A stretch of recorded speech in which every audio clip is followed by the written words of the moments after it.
Acho que devemos discutir juntos, de preferência em profundidade, a implicação do pesar, de modo a descobrir por nós mesmos se o pesar e o amor podem coexistir. E também, qual é a nossa relação com o pesar da humanidade. Não apenas com o desgosto, o ferimento ou a dor pessoal, ou com o pesar que surge com a morte. A humanidade tem sofrido milhares de guerras. Parece não haver fim para as guerras. Deixamos isso para os políticos de todo o mundo, para realizarem a paz. Mas o que eles estão fazendo, se vocês entenderam, jamais trará a paz. Estamos todos nos preparando para a guerra. As preparações vão ter alguma espécie de explosão em algum lugar do mundo.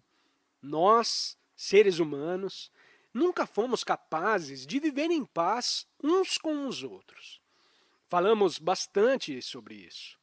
As religiões pregaram a paz, paz e boa vontade na terra. Mas, aparentemente, nunca foi possível ter paz na terra. Na terra em que vivemos, que não é a terra inglesa ou a terra francesa, é a nossa terra. Nunca fomos capazes de resolver o problema de matarmos uns aos outros. Provavelmente temos violência em nossos corações. Nunca estivemos livres do sentido de antagonismo, um sentido de retaliação. Nunca estamos livres dos nossos medos, pesares, ferimentos e da dor da existência diária. Nunca temos paz e conforto. Estamos sempre em agonia. Isso faz parte da nossa vida, parte do nosso sofrimento diário. O homem tentou muitos modos de ficar livre desse sofrimento sem amor.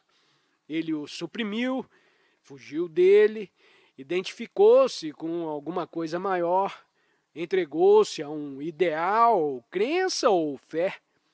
Aparentemente, esse pesar nunca pôde terminar.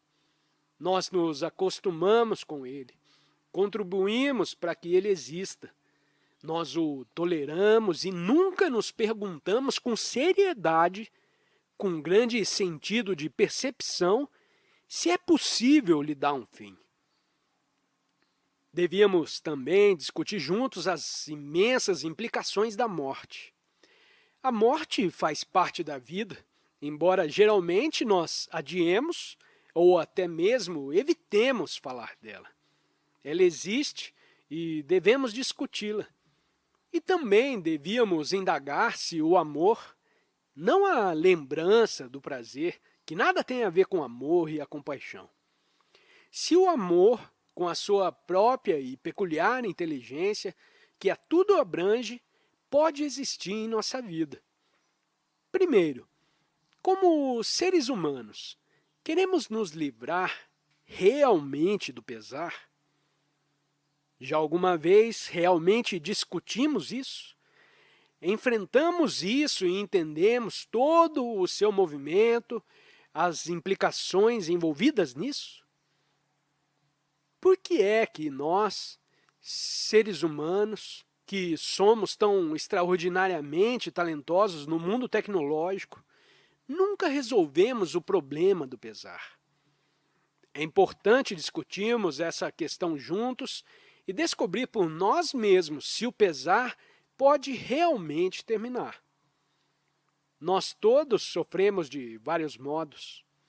Ao pesar pela morte de alguém, ao pesar pela grande pobreza, o que o Oriente conhece muito bem, e o grande pesar da ignorância. Ignorância não no sentido do conhecimento dos livros, mas a ignorância de não nos conhecermos a nós mesmos totalmente, a toda a complexa atividade do eu. Se não entendermos isso profundamente, então permanece o pesar por essa ignorância. Ao pesar de nunca sermos capazes de perceber alguma coisa fundamentalmente, profundamente, embora sejamos muito talentosos em alcançar o sucesso tecnológico e outros sucessos nesse mundo. Nós nunca fomos capazes de entender a dor, não apenas a dor física, mas a profunda dor psicológica. Por mais instruídos ou pouco instruídos que possamos ser, ao pesar pela constante luta, o conflito desde o momento em que nascemos até a morte, ao pesar pessoal por não sermos bonitos externa ou internamente, e ao pesar da ligação com o seu medo, com a sua corrupção, ao pesar por não ser amado e a súplica para ser amado, ao pesar de nunca perceber algo além do pensamento, algo eterno, e finalmente ao pesar pela morte. Descrevemos vários modos de pesar. O fator básico do pesar é a atividade centrada em nós mesmos. Estamos todos tão preocupados com nós mesmos, com nossos intermináveis problemas, com a velhice, com não sermos capazes de ter um ponto de vista profundo e interno que seja global. Nós todos fazemos uma imagem de nós mesmos e dos outros. O cérebro está sempre ativo, sonhando acordado, ocupando-se com uma ou outra coisa, ou criando quadros e ideias através da imaginação. Desde a infância, nós construímos gradualmente a estrutura da imagem, que é o eu. Cada um de nós está fazendo isso constantemente. É essa imagem, que é o eu, que se fere. Quando o eu é ferido, existe a resistência, a construção de um muro em volta de nós mesmos para não sermos mais feridos. E isso cria mais medo e isolamento. O sentimento de não termos nenhuma relação, o encorajamento à solidão, que também produz o pesar.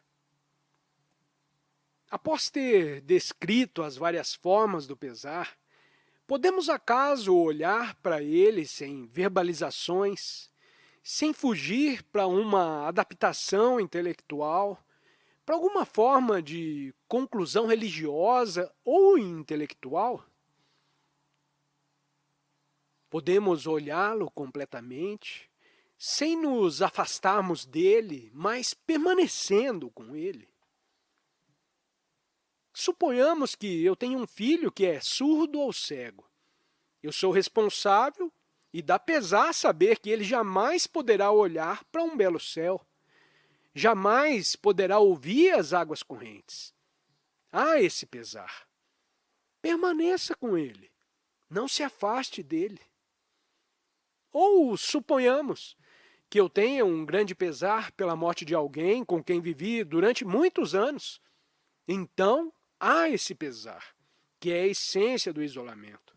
Nós nos sentimos totalmente isolados e completamente sós.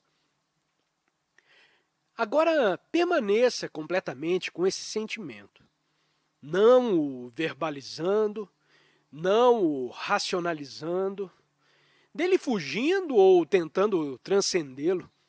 Tudo isso é um movimento que o pensamento produz. Quando há esse pesar e o pensamento de modo algum o penetra, o que significa que você está completamente pesaroso, não tentando dominar o pesar, mas está totalmente pesaroso. Então, ele desaparece. Só quando há a fragmentação do pensamento é que há a agonia.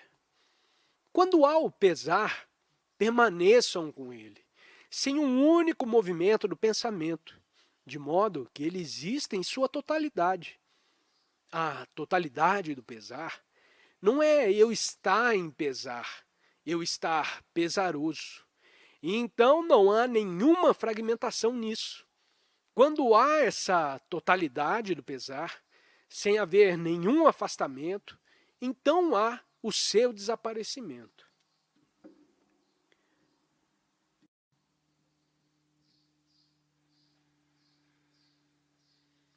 Sem o fim do pesar, como pode haver o amor? De modo estranho, nós associamos o pesar e o amor. Eu amo meu filho e quando ele morre, fico todo pesaroso. Nós associamos o pesar com o amor. Agora estamos perguntando, quando há sofrimento, pode existir o amor? Mas será o amor desejo? Será o amor prazer, de modo que quando esse desejo, esse prazer é negado, há sofrimento? Dizemos que o sofrimento, como o ciúme, a ligação, a posse, todos fazem parte do amor. É esse o nosso condicionamento. É assim que somos educados.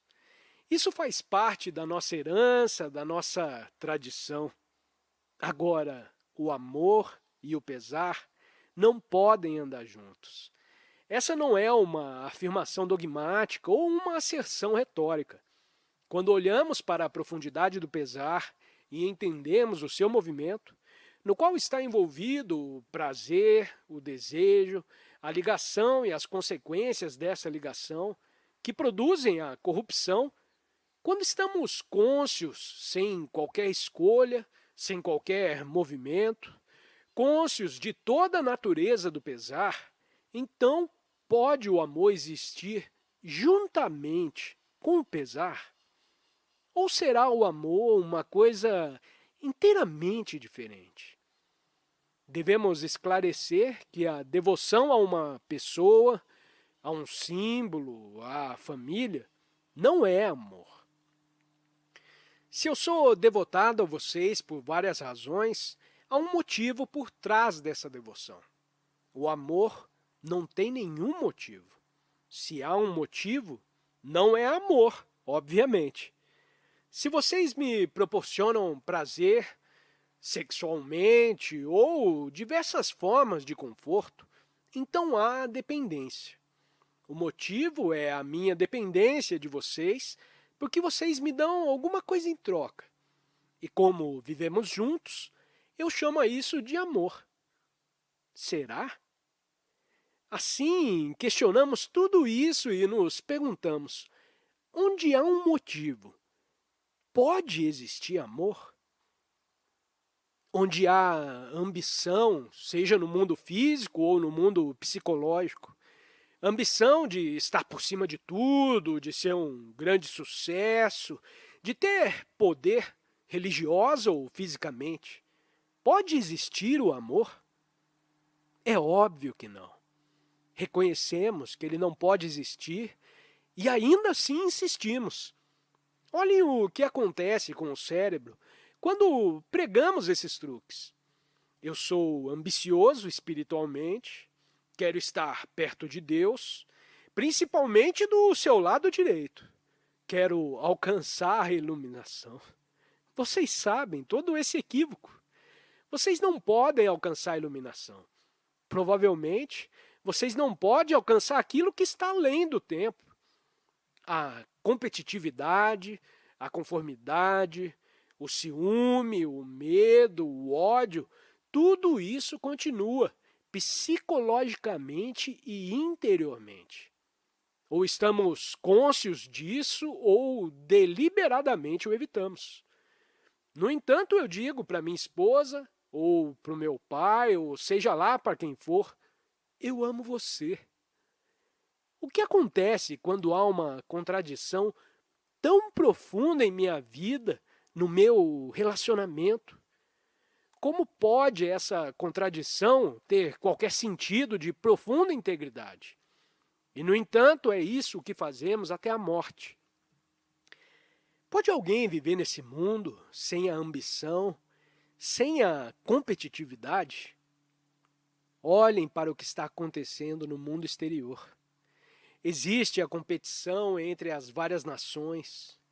Os políticos estão sempre competindo uns com os outros, economicamente, tecnologicamente, multiplicando os instrumentos de guerra. E assim estamos nos destruindo a nós mesmos. Permitimos que isso continue porque também somos competitivos interiormente. Como observamos, se alguns poucos realmente entenderem o que estivemos conversando nos últimos 50 anos e realmente estiverem profundamente envolvidos e tiverem conseguido o fim do medo, do pesar e assim por diante, então isso afetará toda a consciência da humanidade. Talvez vocês duvidem que isso possa afetar a consciência da humanidade. Hitler e o seu grupo afetaram a consciência da humanidade. Napoleão, os Césares, os carniceiros do mundo afetaram a humanidade.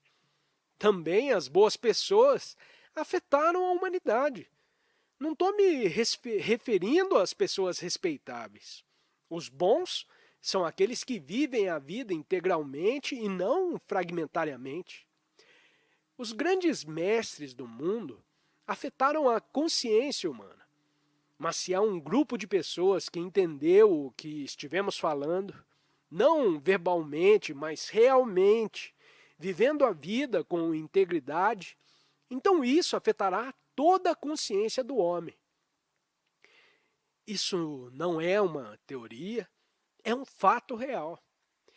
Se vocês entenderem esse simples fato, verão que ele atinge vocês diretamente. A televisão, os jornais, tudo está afetando a consciência do homem. Assim, o amor não pode existir onde há um motivo, onde há ligação, onde há ambição e competitividade. O amor não é desejo e prazer. Apenas sintam isso e percebam isso. Estamos discutindo tudo isso de modo a produzir ordem na nossa vida. Ordem em nossa casa, que não tem nenhuma ordem.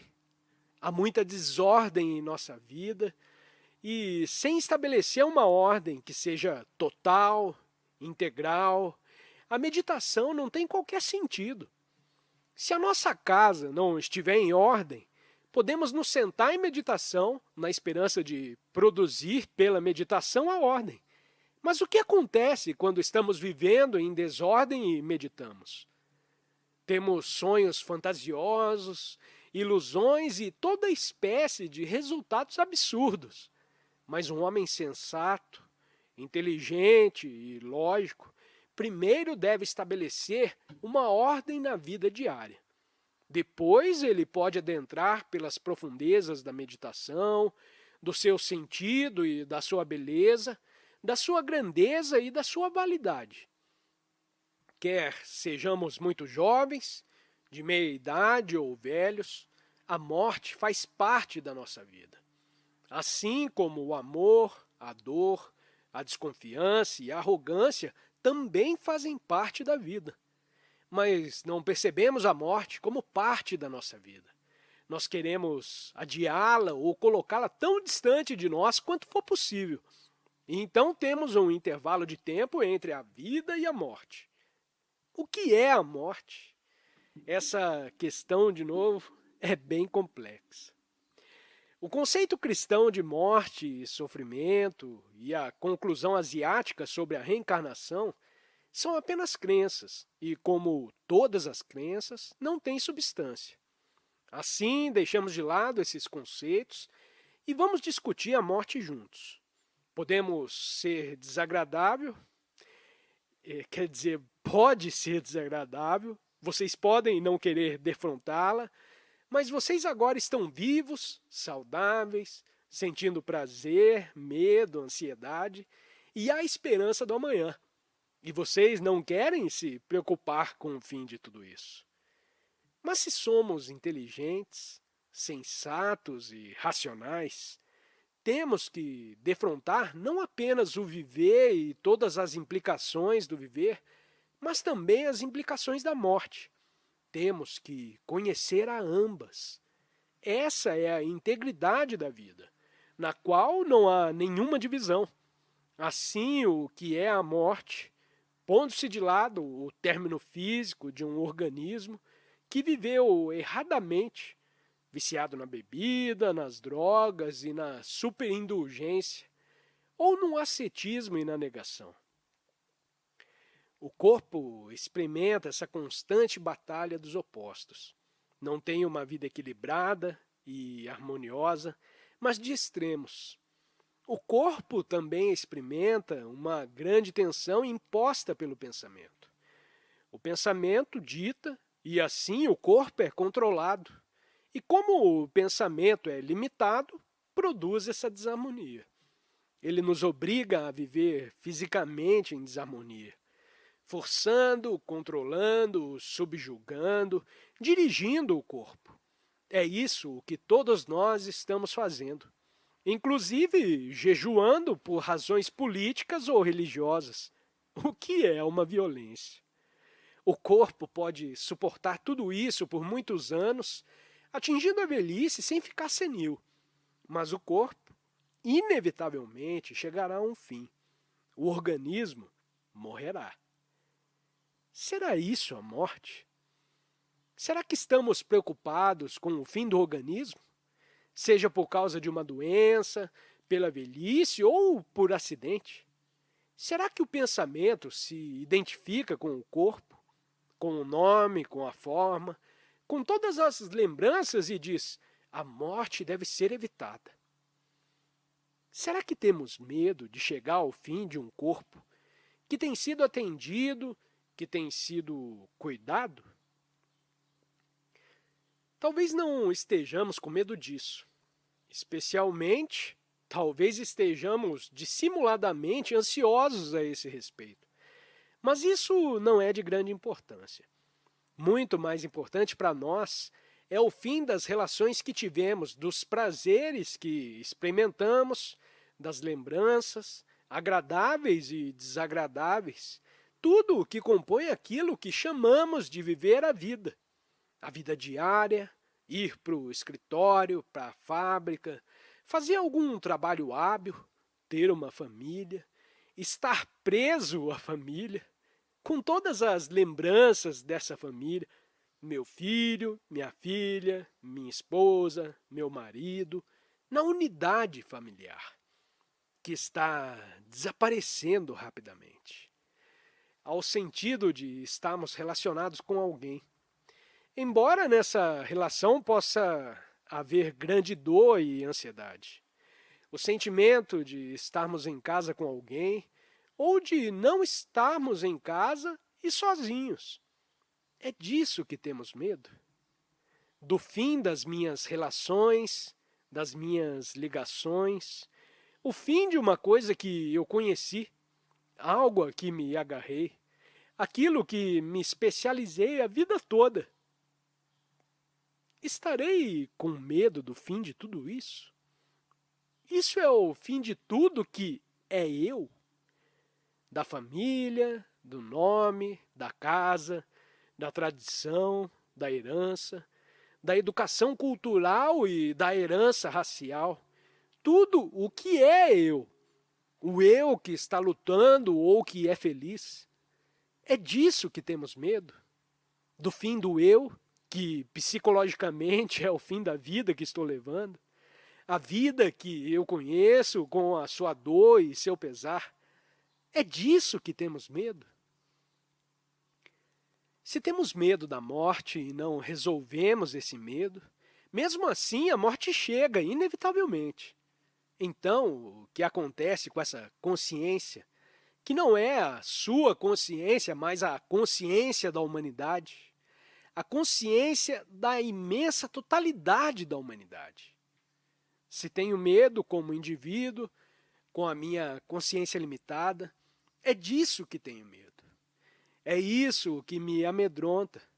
Percebemos que não é verdadeiro que a minha consciência seja totalmente separada da consciência de todo mundo. Percebemos que esse separatismo é uma ilusão, é ilógico, é doentio. Desse modo percebemos, talvez em nosso coração, em nosso sentimento, que somos a humanidade toda. Não uma consciência individual, coisa que não faz nenhum sentido. e levamos esse tipo de vida, que é dor, pesar e ansiedade. E se o nosso cérebro não transformou um pouco disso tudo, a nossa vida é apenas mais uma confusão para essa totalidade. Mas se percebemos que a nossa consciência é a consciência da humanidade e que somos totalmente responsáveis pela consciência humana, então a libertação dos limites dessa consciência torna-se algo extraordinariamente importante. Quando há essa libertação, então estamos contribuindo para a derrubada da limitação dessa consciência.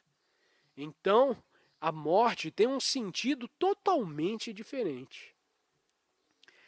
Vivemos uma assim chamada vida individual, preocupados com nós mesmos e com os nossos problemas. Esses problemas nunca terminam, eles aumentam. Vivemos essa espécie de vida. Fomos criados, educados, condicionados a essa espécie de vida. Você vem a mim como um amigo, você gosta de mim ou me ama e você me diz: olha, sua consciência não é sua, você sofre como as outras pessoas sofrem. Eu ouço e não rejeito o que você me diz, pois isso faz sentido. É sensato e eu percebo que, pelo que você me diz, pode talvez haver paz no mundo. E eu digo para mim mesmo: agora posso ficar livre do medo? Percebo que sou totalmente responsável por toda a consciência. Percebo, quando estou investigando o medo, que estou ajudando toda a consciência humana a reduzir o seu medo. Então a morte tem um sentido totalmente diferente. Eu não tenho mais fantasias de que vou me sentar ao lado de Deus ou que vou para o céu sobre alguma peculiar nebulosa. Eu estou vivendo a vida que não é a minha vida particular. Estou vivendo a vida de toda a humanidade. E se eu entender a morte, se eu entender o desgosto, estou purificando toda a consciência da humanidade.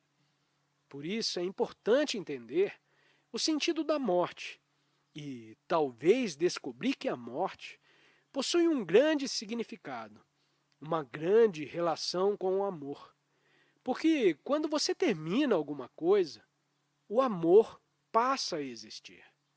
Quando você termina completamente uma ligação, então o amor existe.